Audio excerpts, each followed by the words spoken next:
In the heart of Omaha, Nebraska, a chance encounter blossomed into a love triangle that would spiral into a chilling tale of obsession, deception, and murder.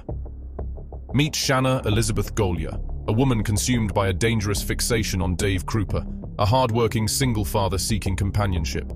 Dave found solace in the company of Cari Farver, a vibrant and independent woman, their connection effortless and casual. But unbeknownst to Dave, this fleeting romance ignited a jealous fire in Shanna, a former flame unwilling to let go. When Cari vanished without a trace, Dave's world plunged into a nightmarish abyss.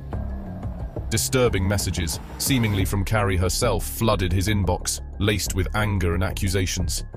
These messages, spanning years, sowed seeds of fear and confusion, not only for Dave, but also for Cari's desperate family, yearning for answers. Behind every cryptic message, a sinister truth lurked, waiting to be unearthed. As investigators delved deeper, a shocking revelation awaited, unraveling a web of deceit and revealing the true extent of Shanna's obsession. After 12 years together, Dave Kroupa and his longtime girlfriend, Amy, decided to go their separate ways in 2011. They shared 2 children, but Dave's reluctance to commit to marriage ultimately led to the relationship's end. Despite the romantic split, they remained close friends, co-parenting their children and even celebrating holidays together as a family. By the summer of 2012, Dave, a bit rusty at dating, decided to dip his toes back into the pool of romance. He signed up for a few online dating sites, seeking casual connections and fun, not commitment. His life revolved around his job at Hyatt Tire and his children. He wanted to find women who shared his laid-back approach to relationships. He turned to Plenty of Fish, an online dating website where he met Liz Golyar. Shanna Golyar, known as Liz, entered a life of hardship from her very first days. Born Shanna Kay on June 28, 1975, in Michigan, her early years were marked by chaos and heartache. Her mother, trapped in an abusive relationship with Liz's father, a man with a troubling history, including a 1967 conviction for indecent liberties with a child, had already lost custody of 2 children. Liz's father was an ex-convict who subjected her mother to daily abuse, and, despite her mother's efforts, their lives remained tumultuous. When Liz was still a toddler, her younger brother was born. Soon after, the ongoing abuse in the household led to Liz and her baby brother being placed in foster care, following the same fate as their older siblings. Her mother was only weeks away from reuniting with Liz and her brother in 1978 when tragedy struck. She was fatally hit by a car. With his wife gone, Liz's father spiraled, eventually drinking himself to death, leaving Liz and her siblings scattered across the foster system. Liz was eventually adopted, and her name changed to Shanna Elizabeth, but her early life left deep marks that would follow her through the years. When Dave first connected with Liz online, he was drawn to her alluring charm and eagerly arranged their first date. In 2012, they finally met in person, and sparks flew quickly, leading to an immediate physical connection. Both had children of similar ages, and Liz expressed she was on board with Dave's preference for a casual relationship where he could continue seeing other women. Liz, who ran her own housekeeping business, appeared relaxed about the arrangement, and the two began spending time together regularly, enjoying each other's company. However, despite their chemistry, Dave admitted he couldn't envision anything long-term with Liz, saying, "She wasn't well-read. I couldn't discuss current events with her." Although Liz and Dave agreed to keep things casual, Liz soon became noticeably clingy. She wanted to be with Dave more often, pressing him for details about his whereabouts on the nights they didn't spend together. Dave, who valued his independence, reminded her that they weren't exclusive, so he didn't owe her explanations. Still, he continued dating other women openly, encouraging Liz to do the same. However, Liz had already deleted her Plenty of Fish profile, telling Dave that she wasn't comfortable with dating multiple people at once. Despite feeling increasingly frustrated by Liz's clinginess, Dave continued to see her. However, he quickly noticed that Liz became upset whenever he spent time with his kids or his ex-girlfriend, Amy. He repeatedly reminded her that their relationship was casual and that he was free to do as he pleased. There were even times when he would be getting ready for a date, only for Liz to show up, insisting on sex. While Dave was always willing to oblige, he would then leave for his planned outing. Liz insisted she was fine with the arrangement, yet her actions revealed a longing for something deeper, ultimately causing Dave to distance himself. Almost 6 months into his online connection with Liz, Dave's life took an unexpected turn when he encountered Cari Farver at the auto shop where he worked. A single mother with a teenage son, Cari had brought her vehicle in for maintenance. As they locked eyes, Dave felt an undeniable spark. "When we looked at each other, there was a little spark," he recalled. "She was showing me something inside the vehicle, and we were standing there so close. There was definitely some tension." Instantly drawn to her, Dave chose to keep his attraction to himself. Later, he stumbled upon Cari's profile on Plenty of Fish, confirming his interest in the captivating woman he had just met. Born on November 30th, 1974, Cari Farver was a stunning and intelligent woman who made her mark as a computer programmer specializing in coding. At 37, she was not only divorced, but also a dedicated mother to her teenage son. With her beauty and sophistication, Cari embodied the kind of woman with whom Dave could engage in meaningful conversations. When Dave stumbled upon her profile on a dating site, he sent her a message. However, it wasn't until she returned to his workplace that he gathered the courage to ask her out. To his delight, she accepted, and they arranged to meet in November 2012. As their chemistry intensified, Cari casually mentioned that she wasn't looking for anything serious. Thrilled by their mutual understanding, Dave felt they were on the same page. But during their date, he found himself distracted by a flurry of text messages and calls from Liz Golyar. Liz insisted she needed to retrieve something she had left at his apartment immediately. Once back at his place, Dave explained the situation to Cari, who remained remarkably unfazed by the presence of another woman in his life. After all, they had both agreed to keep things casual. While Cari seemed unfazed, Liz was visibly shaken when she saw Cari at Dave's apartment, reigniting her push for a committed relationship with him. This only drove Dave further away, and he began spending even more time with Cari, whom he found not only incredibly attractive, but also intellectually engaging. Reflecting on his connection with Cari, Dave remarked, "I felt like I hit the jackpot." Meanwhile, Liz continued to send him emails, expressing frustration over their casual setup and suggesting they should pursue something more serious after investing months in their relationship. However, Dave was firm. He didn't want a monogamous commitment with Liz, though he was open to keeping things physical. He wasn't about to stop seeing Cari or anyone else just for Liz's sake. As things progressed, Dave invited Cari to stay over a few nights each week. Living in Iowa but working in Nebraska, Cari's commute was an hour each way. When tasked with a major project at work, Dave offered her his apartment for convenience, given its proximity to her office. He enjoyed her company and was happy to have her stay for a few days without either pushing for more than a relaxed, enjoyable arrangement. Cari, for her part, seemed content with this, appreciating both the closeness to work and the easygoing nature of their time together. On the morning of November 13th, 2012, Dave headed to work, giving Cari a goodbye kiss and planning to see her later that day. Dave was taken aback when he received a text from her that morning saying she wanted them to move in together. The message was completely unexpected, especially since they'd previously agreed that moving in wasn't a good idea. Dave replied, clarifying that he wasn't ready to take that step, but her response stunned him even more. She fired back with hostility, claiming she hated him and was seeing someone else, insisting she never wanted to see him again. The text was filled with anger and profanity, unlike the easygoing, friendly woman he'd gotten to know. When Dave returned home that evening, he was a bit relieved to see Cari had left. After a couple of quiet days, though, the messages resumed, but now with even more bitterness. She accused him of ruining her life and called him a terrible person. Dave couldn't shake the feeling that he'd just sidestepped a potentially messy situation, so he brushed it off and moved on, grateful for the close call.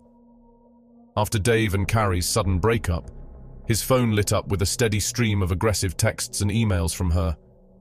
The messages were far from friendly, and some specifically targeted the other women Dave was dating, calling them whores and reserving extra venom for Liz, the woman Cari had met. Liz wasn't spared either. Soon, she too began receiving disturbing messages that called her a fat, ugly whore and included other nasty slurs. Some texts even threatened Liz to stay away from Dave or face consequences. Liz reached out to Dave, letting him know about the harassment, and Dave admitted he was also receiving hostile messages from Cari. Feeling partly responsible for the situation Liz was now in, Dave apologized to her and, as a gesture, promised to spend more time together. Liz pushed for a standing arrangement, and eventually, Dave agreed to dedicate every Wednesday night to her. At the same time, Cari's mother, Nancy Rainey, started to worry about her daughter's sudden disappearance. Cari had been diagnosed with depression in her late 20s and bipolar disorder shortly after the birth of her son, Max. She'd been in therapy and was on medication for these conditions, although there were times she'd stopped taking it, saying it made her feel numb. However, by the time she began dating Dave in 2012, Cari seemed to be doing well, thriving in a job she loved, with Max settling happily in high school. So it was strange when Nancy began receiving uncharacteristic text messages from her daughter, one claiming she'd taken a new job in Kansas. Confused by this behavior and worried for Cari's well-being, Nancy tried to reach her by phone but couldn't get through. When Cari missed her half-brother's wedding and didn't show up to host her best friend's baby shower, Nancy's concern deepened. She could no longer ignore the unusual behavior, and fearing the worst, reported her daughter missing. When Cari's mother reported her missing to the police, they responded as one might expect after learning Cari was bipolar and on medication. Authorities seemed to dismiss her as someone likely off her meds and acting irrationally. This left Nancy frustrated, as she felt the police no longer took Cari's disappearance seriously. Since there's no law against an adult leaving by choice, they didn't aggressively pursue her case. While Nancy searched tirelessly for her daughter, Dave was bombarded by hundreds of harassing messages from Cari, filled with threats that he'd suffer and claims that they were meant to be together. But Cari's anger wasn't only aimed at Dave. A large part of it focused on Liz Golyar, his former girlfriend, whom Cari had briefly encountered in Dave's apartment hallway. Soon, the messages escalated to vile, threatening notes aimed at both Dave and Liz. One day, Liz called Dave, furious. Her garage had been spray-painted with "whore from Dave" on the inside, and she'd discovered some checks from an old account had been stolen. Unable to calm her anger, Dave understood her frustration and filed a police report, hoping it would end the harassment. That night, he received an email from Cari, brazenly admitting she had been the one to vandalize Liz's property. Over the following weeks, Cari's absence grew more troubling. She missed her birthday, her son's 15th birthday, Thanksgiving, and even her father's funeral, yet her messages kept coming. Dave, Liz, and Cari's mother continued to receive texts, leaving her family increasingly convinced that something was terribly wrong. Despite Nancy's pleas for Cari to call, there was only silence on the other end. Meanwhile, Cari's son Max also began receiving strange messages from his mother, promising she would return from Kansas to pick him up. Promises that never came to pass. The messages soon took on a harsh tone, with Cari lashing out at her mother, accusing her of being a controlling parent and insisting on being left alone. Nancy was alarmed by the uncharacteristic tone and the sloppy grammar, something Cari, known for her meticulous spelling, would never overlook. Dave noticed the same. Not only were the texts laced with hate, but now he felt he was being watched. One night, while relaxing in his recliner, a text arrived describing his exact actions and outfit. His unease grew, while Nancy suspected these messages weren't from Cari at all, as the rageful tone didn't match her daughter's gentle personality. In a bizarre turn, Cari's supervisor received a resignation letter, claiming that Cari recommended a friend named Shanna Golyar to replace her. When Liz Golyar did apply, she was denied the job due to lack of qualifications. Police, meanwhile, focused their efforts on stopping the harassment of Liz and Dave, rather than investigating Cari's disappearance, which they viewed as voluntary. They began tracing the signals from Cari's phone, but with no firm belief that she was in danger, their focus remained elsewhere. In January 2013, while driving home, Dave spotted Cari's Ford Explorer parked in a nearby lot. He quickly snapped a photo of the license plate and forwarded it to the Omaha Police Department. Officers arrived to inspect the vehicle, but found only a single fingerprint on a mint container, which they couldn't match to Cari or anyone else in their system. As the weeks passed with no further leads, Cari's mother, Nancy Rainey, grew increasingly desperate. Her hopes were briefly lifted by a call from someone claiming they had seen Cari at a homeless shelter and that she wanted her mother to come pick her up. Nancy rushed over, but Cari was nowhere to be found, leaving her devastated. 6 months into Cari's disappearance, her son Max tried messaging her on Facebook, hoping for a reply. To his surprise, he received a brief response, but it was cold and impersonal. To be certain it was her, he asked 3 questions only his mother would know. He waited, but no other messages came.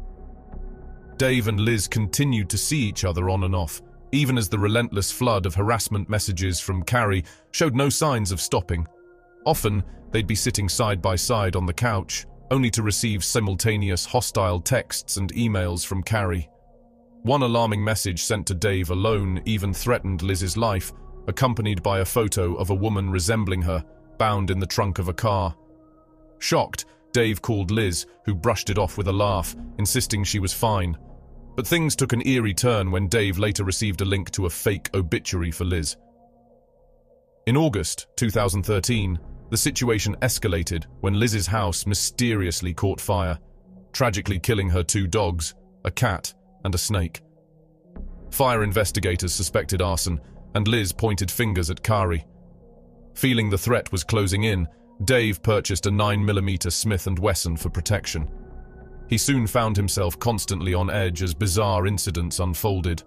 His auto shop was vandalized, and in January 2014, an old friend, Heather Twett, was at his apartment when his phone erupted with furious messages from Cari. Moments later, someone rattled his door handle, yet no one was there when he checked. Finally, as he and Twett tried to sleep, a brick came crashing through his window. The harassment spread even further, reaching Dave's ex-girlfriend Amy, the mother of his 2 children, who also began receiving threatening messages from Cari. Despite this 2.5-year campaign of terror, Cari herself remained a ghost, never seen or heard from in person. In May 2015, detectives paid a visit to Nancy Rainey, Cari's mother, bringing news that ignited a flicker of hope within her. They revealed their belief that Cari wasn't merely missing by choice. Something sinister had likely occurred. This was the first time Nancy felt that genuine effort was being directed toward locating her daughter. As they conversed, she shared a crucial detail that hadn't surfaced in the initial investigation. When Cari vanished in 2012, she had sent Nancy a text claiming she sold all her furniture, asking her to let the buyer into the house to collect it. Along with the message, Cari had sent a photo of a check made out to her, signed by Liz. While this revelation didn't explain Cari's disappearance, it raised alarming questions about Liz's involvement. With this new lead, detectives were able to match the lone fingerprint found in Cari's vehicle to Liz, tightening the net around her as the investigation deepened. By December 2015, it had been 3 long years since Cari Farver had vanished from her family's life. Despite her absence, the relentless harassment of Liz and Dave showed no signs of abating. The police began to question the rationale behind such a prolonged obsession from someone who had only briefly dated Dave. Why would a woman they barely knew stalk him and his ex-girlfriend for years? The situation felt increasingly illogical. Amidst this turmoil, detectives Ryan Avis and Jim Doty from the Pottawatomie County Sheriff's Office in Council Bluffs, Iowa, took a keen interest in the perplexing case, fueled by conversations they had overheard in the department. They decided on a dual approach. Doty would investigate as if Cari were deceased, while Avis would examine the possibility that she was still alive and orchestrating the harassment. One striking detail quickly caught their attention. Cari's checking account had shown no activity since her disappearance. For a woman with a stable job, a nice home, and a teenage son, it seemed implausible that she would simply vanish without touching her funds. Already, Avis harbored a sinking suspicion that Cari was likely not alive. Meanwhile, Doty focused on Liz, whose presence in Cari's life only emerged after her disappearance. It struck him as bizarre that someone would target a near stranger for such an extended period. Yet Liz's name was prominently featured in the harassment reports, marking her as a person of interest in Doty's eyes. Given that all interactions with Cari had occurred through digital channels, the detectives enlisted the help of Anthony Carver, a digital forensics administrator in their department. They had previously obtained the contents of Dave and Liz's phones, downloaded in 2013 for the original investigators, and handed this information over to Carver for a deeper analysis. Carver unearthed a startling revelation. The individual behind the relentless harassment had bombarded Dave with approximately 15,000 emails over 3 years. Additionally, the staggering number of texts ranged between 25,000 and 50,000. As this digital onslaught continued, the perpetrator, now suspected to be someone other than Cari Farver, began to take precautions to shield their identity and IP address. One significant piece of evidence that caught the detectives' attention was a photograph of Cari's Ford Explorer discovered within Liz's phone data. The metadata revealed that this image had been captured roughly a month before Dave alerted the authorities about the vehicle's location. The question loomed: how had Liz known about the car before the police did, and why had she remained silent about it? Adding to the intrigue, investigators found that Liz had made 6 calls to Cari's residence, employing the *67 prefix to conceal her number. This behavior was particularly peculiar, considering she had barely exchanged words with Cari just moments in a hallway. The investigation also uncovered the infamous photo of a woman tied up in the trunk, which had previously been sent to Dave, alongside a video of someone lurking outside his apartment. Curiously, this video had been uploaded to Cari's YouTube account, but the IP address was traced back to Liz's residence. Amidst these unsettling discoveries, Dave realized that the 9mm pistol he had purchased for protection was missing, and promptly reported it to the police as stolen. The web of deception was becoming increasingly tangled, and the stakes were rising. On December 4th, 2015, just as the detectives were formulating a discreet plan to approach Liz without raising any suspicions about their growing doubts, she unexpectedly walked into the Pottawatomie County Sheriff's Office to lodge yet another harassment complaint.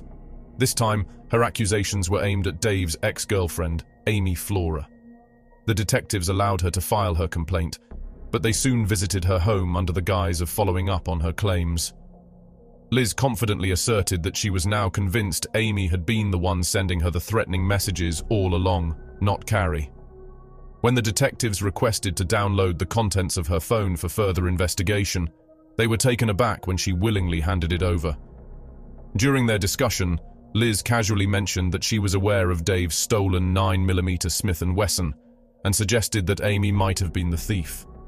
However, sensing she might have crossed a line by revealing this information, she quickly became evasive when pressed for more details. The very next day, Liz dialed 911, claiming she had been shot in the leg while taking a solitary walk in Big Lake Park, Council Bluffs. Initially, she stated she didn't know who had shot her, but later, she shifted the blame to Amy. Given their conversation less than 24 hours earlier, the detectives found her story dubious and suspected that she had inflicted the injury on herself in an attempt to frame Amy, who was cleared of any wrongdoing that same day.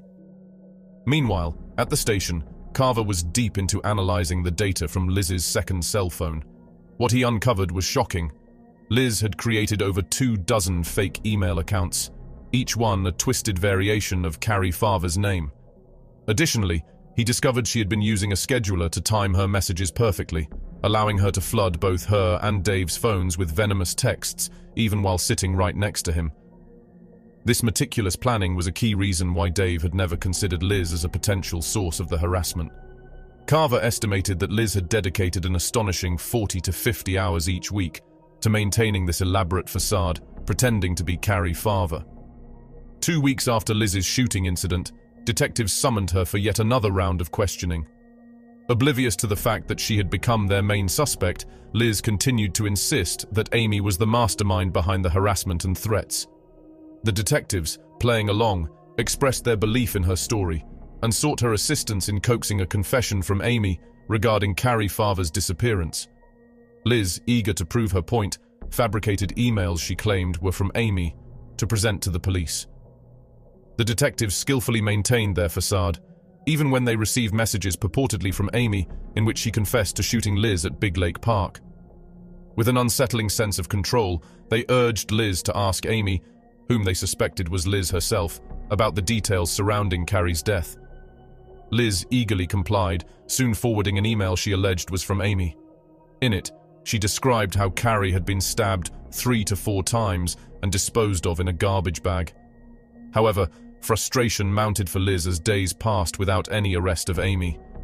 The detectives, keenly aware of the manipulations at play, informed her they needed more concrete details, information only the actual killer could provide.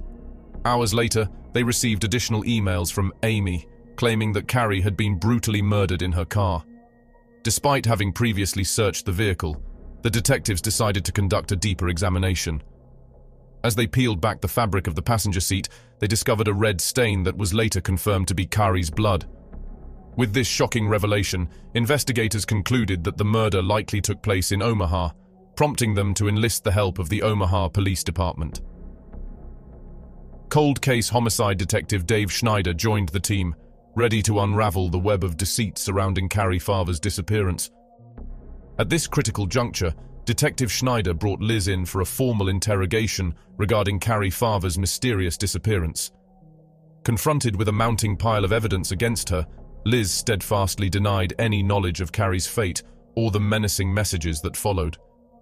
She even went so far as to claim that she didn't have internet service at her residence. While the detectives probed Liz at the station, officers executed a search warrant at her home. What they uncovered was shocking: a digital camera and a camcorder belonging to Cari, suggesting that Liz had pilfered them from her house. Among the haunting footage found on the camcorder was a video of Cari herself, documenting the vandalism to her car, time-stamped just 2 days before her abrupt disappearance. The evidence was piling up, leaving the detectives more convinced than ever that Liz was at the center of this twisted case.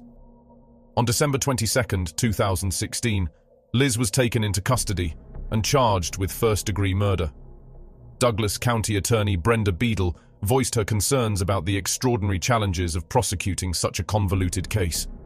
Who harasses multiple victims for years while masquerading as someone they've killed? Who sets fire to their own home with pets trapped inside? Who resorts to shooting themselves in the leg as part of this twisted narrative? The case's bizarre details seemed almost too strange to be true. Defense attorney James Martin Davis shared similar apprehensions about presenting the case to a jury. Opting for a bench trial instead, he sought a judge's discretion over a jury's judgment, arguing that the prosecution had little to stand on. There was no body, no crime scene, and no murder weapon. He claimed there was no definitive evidence proving that Cari was even deceased. After the trial's conclusion, he disclosed that the decision to waive a jury trial was motivated by a desire to resolve the case before a body could be discovered. In a shocking development, Dave recalled having a tablet stored away and decided to hand it over to investigators. With the trial looming just months away, Carver resumed his meticulous analysis, uncovering a micro SD memory card that had once belonged to Liz's phone during the time of the murder. To their astonishment, the card contained thousands of deleted images, all waiting to be recovered. Among these images, one photo initially appeared indistinct, but Carver soon realized it depicted a human foot in a state of decomposition, marked by a tattoo. The tattoo, a Chinese symbol for mother, matched the one Cari had on her foot. Carver's stomach churned as he grasped the grim implications. Liz had not only murdered Cari, but had also taken photos of her lifeless body. During the trial, Beadle painted a portrait of Liz as diabolical and cruel, emphasizing how she had brutally killed Cari and subsequently spent years tormenting others under the guise of the deceased. In contrast, Davis countered that all the evidence presented was purely circumstantial, reminding the court that without a body, there was no definitive proof of Cari's death.